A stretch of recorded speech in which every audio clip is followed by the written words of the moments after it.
unu mana onwere onye mfuli iru ya, onwere onye mfuli iru ya ma pialo ogbede pialo mungu. I am doing this video to set the record straight. Maka ndị na-asị na nne take a side, na na support Ogechi because she's my cousin sister.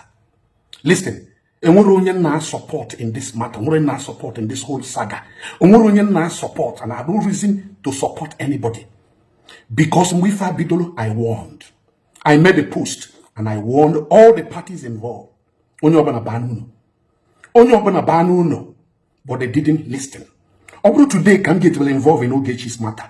When I got involved. I was in a live broadcast for hours, pleading and trying to correct abnormalities. And I thought that my cousin sister will learn from that. The only reason why I come out to condemn what is going on and what people are alleging Ogechi to be guilty of is because now a hatred and hypocrisy. The whole people who are accusing Ogechi are all guilty of the same offense Ogechi committed. The same people now see with Ogechi, all of them they were guilty of the same thing. But this matter bidolo, I called Jpac when he reached out to me, say Banuno. Banuno ne no one your for Banuno. Don't expose her, don't get her involved in things no matter. You live by saga. You na go Facebook. Banuno before he didn't listen to my advice because I brought on baby Okwe. He forgot the impact I've made in his life. He forgot the help I've rendered him. Jpac ignored me. I reached out to Governor Eziokwu. He's a living witness. What Jpac can happen this matter? What Jpac can happen this matter? No, got put off here. Governor Eziokwu kadenduta. You can find out. From then I say, okay, fine, and make it if you I have called everyone individually and advised them. The only person I couldn't reach out to was Madam Miriam Justice, because I'm not on contact. But every other person involved in this matter, I reached out to them. Look at the matter below and got to the level of Jpac, told me, and Jpac did not tell me. I decided to keep quiet and allow them to go on. I decided to distance myself from it. Now, because that's the hypocrisy. You cannot be guilty of the same offense in any matter accused of.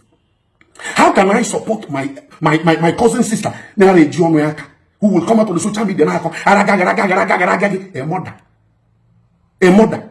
When mother take nonsense, and I will not endorse what is evil. It doesn't matter when you're as we get the issue of a Jpac on our own, na Jpac had our own. Even you could I've slept with Jpac severally.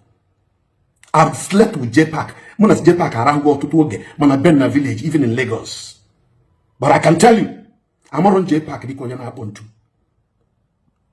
I have not seen that. Jpac have never made an attempt on me. No, because Jpac ara hone ya kan Jpac na pontu one day na madu me oge kunu nya no nya hamel. Jpac enwo secret. Therefore, udin di ka Jpac enwo hike pontu. Udin di ka Jpac ndi na pontu ndi nwayo ndi na eme ka mumu mana ha na eme alu. Jpac aburu nya na pontu. Ye okwu ha bu ekwu n'iwe. When you allege no Ogechi gburu nna ya, kedu ihe mere expect ka ogwa gi? O ga achọkwa ife o ga agwa gi o wee wute gi. This was the reason for all of this nonsense and you in the social media. I call Ifeanyi Uba church onye ga akpọ ntu ọrụ Jpac osana Jpac osago ahụ sachapụ iko ofọmanụ Ifeanyi Uba geji church onye ga akpọ ntu Ifeanyi Uba in his class as a sitting senator when he was alive. Ọ bụrụ Jpac ọ ga akpọ ntu. Okwu abụ okwu nkwugheri, okwu iberibe. Just because the man you want to say what is evil in order to hurt the person and tarnish the person's image. That is insane. That is madness. I will never endorse what is evil. I decided to speak out to keep the record straight. When she alleged neighbor an ex-convict, one name an neighbor ex-convict, but don't you good to get at you. Marian Justice, before Ogechi could be cool about you, okay, will be cool about her. And therefore, we are all guilty. Before this matter started, I won on because I stand for social justice. I do not compromise for any reason. God has blessed me, and to chest cloud because I have never collected a dime from Facebook. Go and check, verify what I'm saying. I've done a whole lot of works. I've received series of awards from even the government, from many parastatals, because they acknowledge the work I'm doing. The human rights organizations are aware of what I'm doing.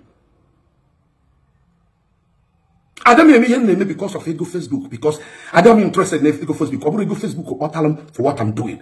I'm a media priest. I'm on the social media on a mission. I am on the social media for a great mission that you may not understand. And so even a lot of people have accused me of so many things before this number because a lot of people are late. You didn't understand. I wouldn't get on Ogechi court. Should I take such people to police and get prosecuted with evidence of what they are saying? No. They are seeking for my attention and I won't give it to them. I am not sheep. Even I'm going to go in there how if you are late,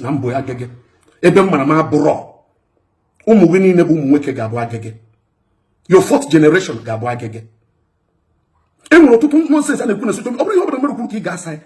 lot of things in the social media are Eziokwu. Mbaka na Canada. Mbaka na Canada. And I later discovered somebody fed me with that false information.